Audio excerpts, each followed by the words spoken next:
Voici les titres de l'actualité que nous développerons dans cette édition. La flambée du prix de l'essence et ses conséquences pour les consommateurs, mais également pour les professionnels du transport. La suite de notre série sur les cantons renouvelables. Aujourd'hui, les enjeux du canton de Souvigny dans l'Allier. Il s'agit du canton du président du Conseil général, Jean-Paul Dufrègne. Enfin, la résidence du rappeur Cyrano à Sémaphore cette semaine. Il a rencontré de jeunes artistes clermontois cet après-midi. L'augmentation du prix du carburant suscite de vives réactions chez les automobilistes et crée des difficultés immédiates pour les professionnels du transport. Ils sont souvent obligés d'adapter leur activité. Les simples citoyens, eux, surfent entre une conduite plus écologique, le covoiturage ou simplement la réduction des autres dépenses dans leur budget. Voyez le reportage de Philippe Robert. Près d'1,64 € pour le samplon 98, 1,45 € pour le gazole. Les usagers de cette station-service font rarement le plein. Ils se contentent de prendre le strict nécessaire. Ça représente beaucoup. Ça représente une bonne somme pour faire un plein sur une voiture. Les prix flambent, les automobilistes pestent, mais bon, il faut bien rouler et beaucoup se montrent fatalistes. Il ne faudrait pas que ça dépasse les 2 € le litre. Hein. Des prix préoccupants pour les particuliers et pour les entreprises de transport, comme ici, où la centaine de camions consomment 3 millions de litres de gazole par an. On a du mal à suivre ces hausses. Nous, on rentre à peu près 64 000 litres de carburant par semaine, donc avec des coûts évolutifs pratiquement à chaque plein. Le problème pour nous, c'est de le répercuter sur nos clients. Et le temps qu'on répercute ces prix, on perd de la marge. Et pour suivre l'augmentation des prix des carburants, cette société devrait augmenter ses tarifs de 20%. Impossible dans un marché déjà fortement concurrencé par les transporteurs étrangers.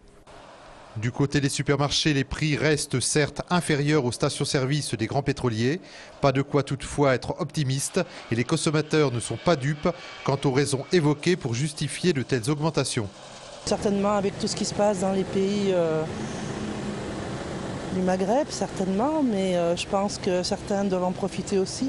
La question de la Libye, c'est du pipeau, parce que c'est pour ça qu'ils doivent faire augmenter les prix, je ne pense pas. Ça augmente, parce qu'il y a de plus en plus de taxes. Et pour faire face, chacun s'adapte.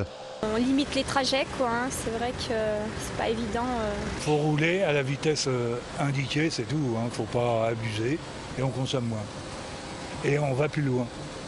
Autre solution, faire les petits trajets à pied ou utiliser ce moyen de locomotion. En politique, la suite de notre série sur les élections cantonales. Nous nous intéressons aujourd'hui au canton de Souvigny dans l'Allier. Il s'agit du canton du communiste Jean-Paul Dufrègne, actuel président du Conseil général de ce département. Il aura face à lui un candidat socialiste et un candidat de droite. Voyez le reportage de Romain Duché. C'est pour son patrimoine historique que le canton de Souvigny est célèbre, à l'image du site clunisien de Souvigny. Tous les candidats, de droite comme de gauche, proposent d'ailleurs de développer le tourisme. Pour le communiste Jean-Paul Dufrègne, conseiller général sortant et actuel président du département, le canton de Souvigny doit se développer grâce à sa proximité avec Moulins. Jean-Paul Dufrègne milite notamment pour un deuxième pont sur l'Allier afin de mieux connecter le canton à la préfecture. Aujourd'hui, la présence de Moulins, le caractère de Moulins, ville d'art et d'histoire, est un atout formidable pour notre secteur, comme notre secteur est aussi un atout formidable pour Moulins. Donc c'est la complémentarité qu'il faut mettre en avant dans les axes de développement. La candidate de droite, l'UMP Isabelle Gardien, 37 ans, agent d'assurance, considère que l'emploi est la priorité numéro 1. Par ailleurs, elle se montre très critique envers le président sortant. Isabelle Gardien estime que les communes ne sont plus assez aidées par le département et que les routes ont été délaissées, notamment la RCEA. En faisant au plus vite cette 2x2 voies par la mise en concession autoroutière. Et donc ça permettrait effectivement de désenclaver le département, le canton et d'attirer de nouvelles entreprises et donc de l'emploi. Un autre candidat de gauche se présente sur le canton, le socialiste Jean-Marc Etienne, 47 ans, cadre supérieur à la Poste. D'un point de vue national, il souhaite que ces élections soient une sanction pour le gouvernement. D'un point de vue local, il veut essayer d'augmenter la population du canton. Nous voulons conserver une activité économique telle qu'elle est aujourd'hui. Comment ? en maintenant les commerces locaux, les artisans locaux, en cherchant à faire venir une nouvelle population à travers du locatif, puisque donc nous sommes proches d'une ville comme Moulins, nous sommes proches également de Bourbon-l'Archambault. Lors de ces élections cantonales, Jean-Paul Dufrègne joue gros. Pour qu'il puisse garder son siège de président, il faut que la gauche reste majoritaire au département et que le Parti communiste devance le PS. En sport, une information révélée par La Montagne sur son site internet ce jeudi. Cédric Enjolras, président d'un club de football de 2e division, le FC Born en Haute-Loire, a eu la mauvaise idée de vouloir recruter Lionel Messi. Il a envoyé une demande de transfert au FC Barcelone et écope pour cela de 6 mois de suspension, dont 3 avec sursis. Cédric Enjolras a dénoncé la sévérité de la Ligue française de football, déclarant qu'il n'avait pas le même humour. En rugby, Morgan Parra remplacera Dimitri Yachvili pour le déplacement du 15 de France ce samedi en Italie dans le cadre du tournoi Destination. Yachvili est forfait, il souffre d'une importante contusion à la cuisse. Le stade clermontois Basket Auvergne ne veut pas baisser les bras malgré un très mauvais classement en avant-dernière place du championnat de Pro B.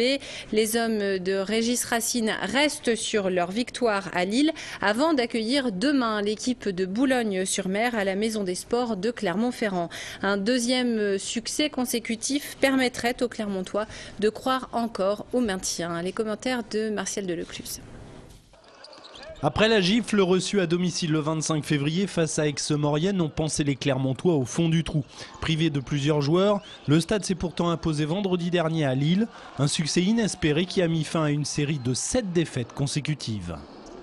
On a trouvé des solutions sur le dernier match. On a fait un match consistant, un match qui était plaisant aussi au niveau de la stratégie. Donc ce que l'on cherche à faire, ce que l'on veut essayer de faire, c'est de continuer sur cette voie-là et de reproduire l'effort de la semaine dernière. Avant-dernier au classement général avec 3 victoires de retard sur Saint-Vallier et Quimper, les Clermontois n'ont plus le choix. Face à Boulogne, la victoire est obligatoire. On ne se laisse pas abattre. On aurait pu croire qu'avec 4 points de retard, le SCBA laisse tomber et puis on se dit on va aller en N1 l'année prochaine. Ce n'est pas le cas. Nous sommes des garçons d'orgueil. On a à cœur de montrer à notre public qu'on est capable de faire autre chose. Et les données du problème sont très simples. Il reste 10 journées de championnat pour réussir leur incroyable pari. Les Clermontois, qui comptent à ce jour 6 victoires pour 18 défaites, devront au minimum remporter 5 matchs.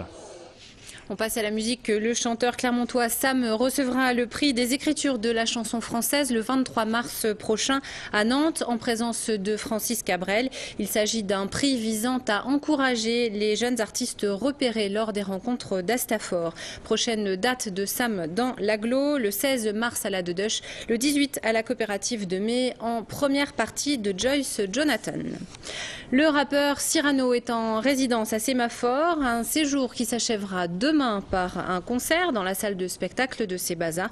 Ce sont de jeunes rappeurs clermontois qui assureront la première partie grâce à la convention signée avec la DAJL du Château d'Évergne. Cette semaine a permis des rencontres entre un artiste confirmé et de jeunes rappeurs clermontois. C'était le cas cet après-midi. Voyez le reportage d'Ariane Monfray et Stéphanie Delanne.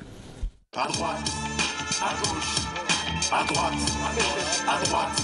Quand même du centre, ils sont du milieu. Tu choisis le moins pire à défaut de mieux. À droite. Cyrano est un habitué du Sémaphore de Sébaza, déjà 3 fois qu'il participe à Sémaphore en chanson.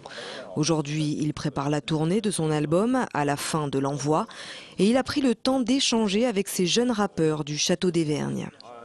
Pour eux, j'imagine, c'est parler avec quelqu'un qui vit de sa musique, donc c'est aussi profiter de l'expérience de la chose. Et puis pour moi, c'est une sorte de petit retour aux sources parce que c'est mon milieu et que forcément j'ai des attaches encore avec le hip-hop, avec le rap, même si j'ai voulu m'émanciper de ça. Les jeunes du Château d'Évergne ont eu à travailler sur le thème de la Révolution, un sujet largement présent dans l'album de Cyrano. Ils pourront d'ailleurs proposer leur composition en première partie du showcase de Cyrano demain au Sémaphore. C'est pas un chat mais une Black Panther que j'ai dans la gorge, je prie pour l'évolution. Mais pour ça, besoin de prise de résolution, d'un esprit de révolution. Mon son fout la pression. Il a été très agréable. Et voilà, il nous a expliqué comment ça allait se passer et pas de soucis. Ça consiste à rapper sur un son qu'on est en train d'écrire. Déjà, on a composé nous-mêmes et on va réciter un poème. Et on va essayer de le caler sur une instru. Franchement, c'est beaucoup de travail pour seulement 2 musiques. Ça va, c'est beaucoup de travail, mais on arrive à gérer. Donc demain, on verra bien le résultat. Ceux qui vivent, ce sont ceux qui luttent, ce sont ceux dont un destin ferme emplit l'âme et le front. Ensemble, sur scène, ils rapperont sur un poème de Victor Hugo intitulé « Ceux qui vivent, ce sont ceux qui luttent », comme une invitation à un combat pour la liberté d'expression. Et puis un clin d'œil à Julien Lecoq et Sébastien Bonneteau, les réalisateurs du film Sana, pour refermer ce journal. Leur court-métrage, une fiction de 7 minutes tournée en 2010 sur le site de l'ancien hôpital Sabourin à Clermont-Ferrand, vient d'obtenir le prix du meilleur film au festival La Fontaine du Cours à Dijon.